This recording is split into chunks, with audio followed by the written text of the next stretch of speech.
Good morning, everyone. Welcome to the Garfield Park Conservatory and Sunken Garden. I'm Linda Broadfoot. I'm your director of Indy Parks. It's always an honor to celebrate parks and the people who make them thrive, especially with a backdrop like this here at the Conservatory. Today, we're not only applauding park spaces, we're unveiling an impressive digital Indy collection featuring parks throughout the years as we reflect and hopefully build upon ways parks impact our communities in such valuable ways. As our free summer meals, day camps, aquatics programs, and concerts and movies kick off for the summer, we're reminded that Indy Parks is committed to delivering the best services in the right places every single day. That's why coming here today means so much. Our partners at the Indianapolis Public Library and Ball State University will tell you more about the collection and how everything came together. And the full collection is now available at digitalindy.org. Many of the Indy Parks photos were taken by a gentleman named Rupert Daly, a longtime Indy Parks employee and a World War II veteran.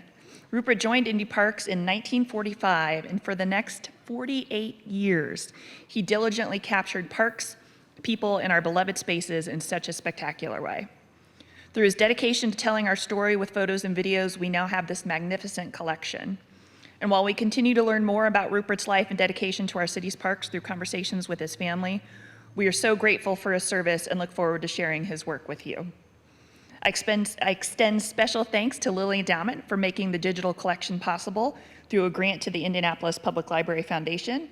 And we thank Leah Siegel, who works with the endowment, for joining us today. Thank you, Leah. Thank you to the researchers, staff, and members of the parks team as well for searching for and thankfully finding photos and other materials for the collection. It's a beautiful day to celebrate, well, sort of beautiful day to celebrate this new digital Indy collection and all the possibilities that come with it. Thank you so very much. And now it's my honor to invite my boss and our biggest park supporter, Mayor Joe Hogsett, to offer his remarks. Thank you, Linda.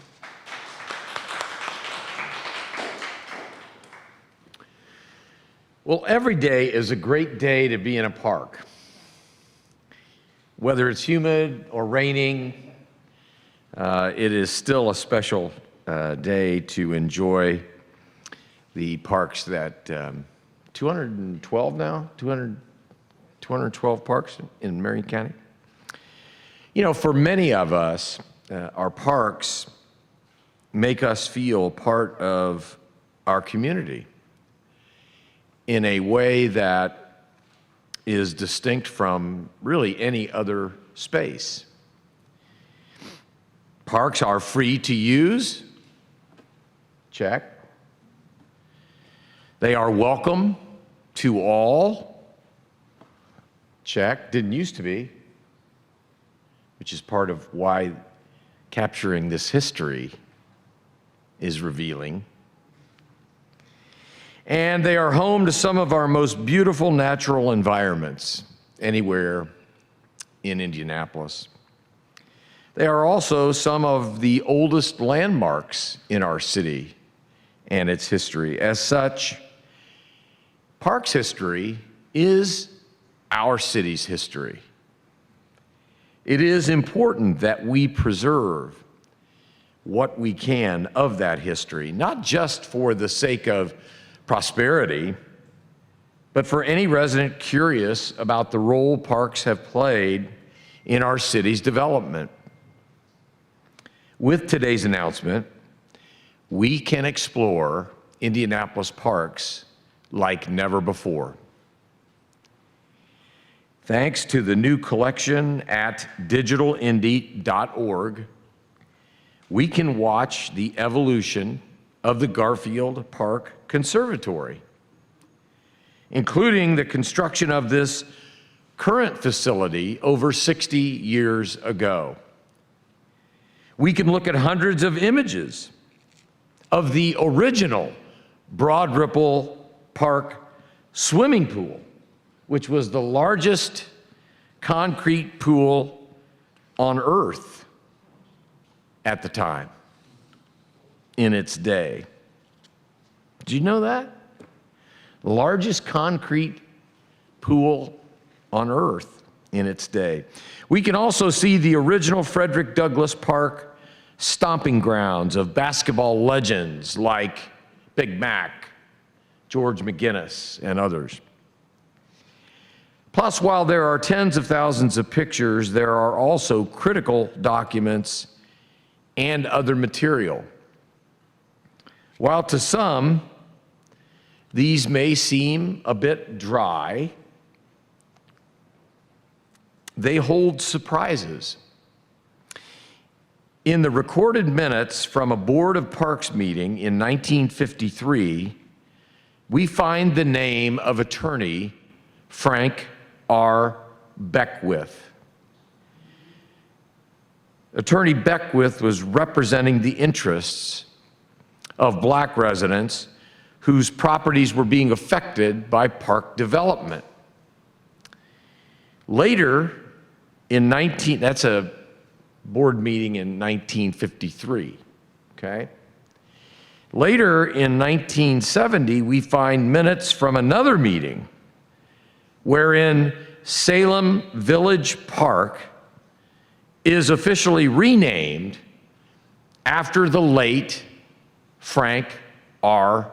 Beckwith, who by his death in 1965 had become the first Black man to run for the presidency of the United States for a major party in its primary.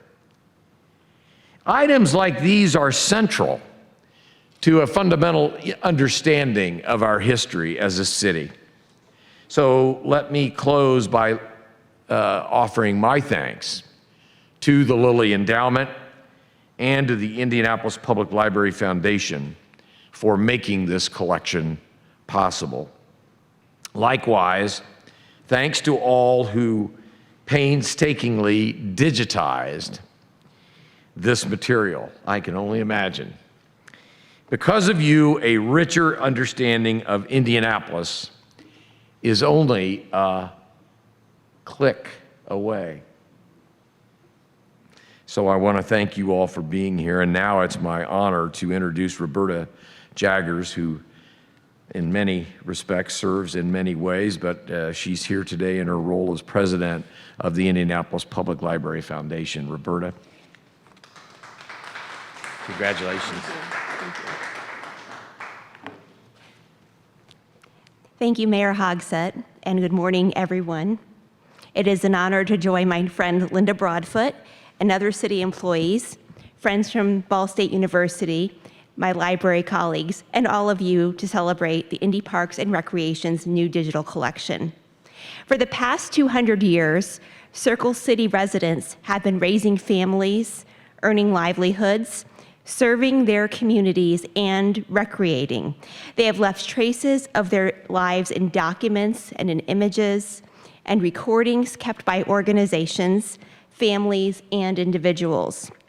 In the years leading up to our city's bicentennial, the library and many other cultural heritage institutions anticipated increased demand for information about Indianapolis history.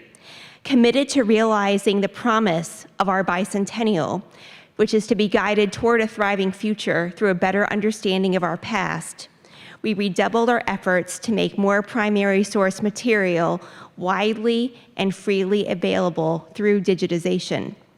Thanks to a generous grant from Lilly Endowment, the library contributed to this effort by digitizing the archives of Indianapolis Public Schools, the Indianapolis Firefighters Museum, the Indianapolis Metropolitan Police Department, and our newest collection, Indy Parks and Recreation.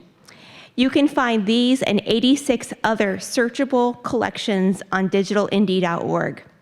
The Indy Parks and Recreation collection includes more than 16,000 photos, videos, and historical documents detailing the history of our vibrant park system. All digital Indy content may be printed or downloaded for free for personal use, study, or research.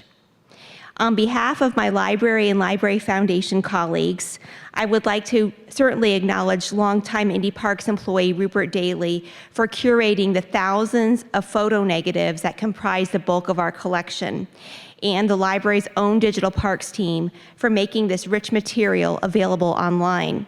Finally, digitization projects are only possible with the collection owner's participation and trust. In this case, we were most fortunate to work with Ball State University. And now it's my pleasure to introduce Michael Szajewski, Ball State University's Assistant Dean for Digital Scholarship and Special Collections. Michael?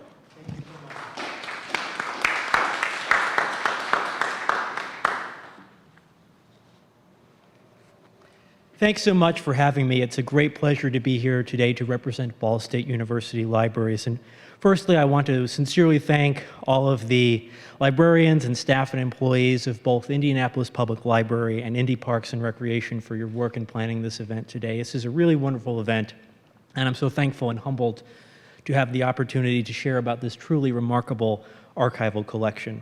In my role as Assistant Dean for Digital Scholarship and Special Collections at Ball State up in Muncie, I oversee our archives program, which preserves and provides access to over 1 million primary source records of significant historical value. These collections preserve our invaluable and unique cultural heritage, and they are used frequently by students, scholars, community members, and professionals to explore the past, to create new knowledge, and to improve quality of place in our community and in our state. The physical Indianapolis Parks and Recreation Archive resides at the Andrew Seeger Archive of the Built Environment. This is a division of university libraries located in the Asst College of Architecture and Planning up at Ball State University. The archive is a unique resource. It is dedicated to preserving the history of Indiana's built environment, and it contains over 130,000 original architectural drawings, landscape plans, blueprints, photographs, models, and building remnants. These records tell the stories of Indiana's buildings, sites, and structures, but also of Indiana's neighborhoods, Indiana's communities, and Indiana's people. Our collections are open for research to the entire community, local community, and the global community. Our archive also boasts over 30 digitized collections, which are openly and freely accessible, discoverable, searchable, and downloadable by researchers worldwide. In 2017, the Indianapolis Public Library reached out to us with a very generous offer and exciting opportunity. Using funds from the Lilly Endowment Grant, the public library would digitize an expansive collection of archival photographs and analog media from our Indianapolis Parks and Recreation's archive. This collection was rich and vast in its extent and research value, containing over 15,000 photographs, films, and videos that document the rich landscapes, cultural histories, and social communities surrounding Indianapolis's parks throughout history. However, these photographic negatives, slides, and films in their obsolete physical formats were very challenging for researchers to use, and they lacked the detailed descriptive terms to allow for searching and discovery.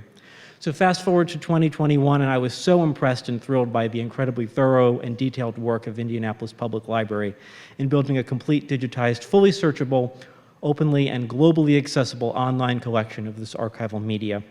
The digitized Indy Parks collection highlights the park's beautiful landscapes, versatile facilities, and rich history, but perhaps most importantly, the collection documents what a pivotal cultural and civic resource the city's park system has been throughout Indianapolis's history.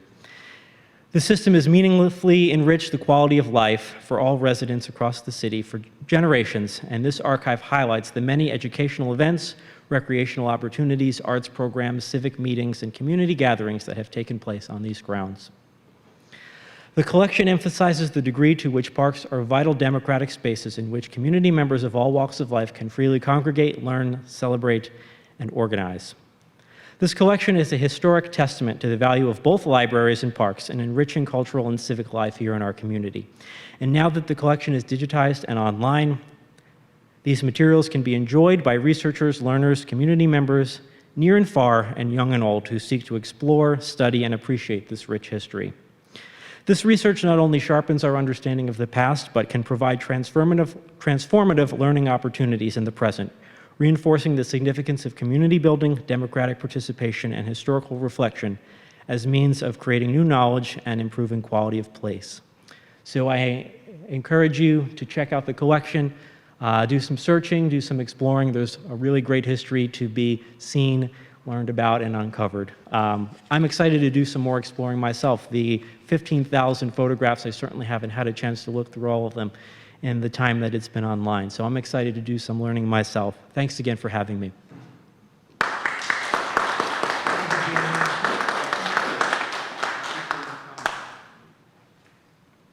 Thank you very much. If anybody has any questions or want to look more closely at the boards, that's it. Thanks for coming. Mayor Barton.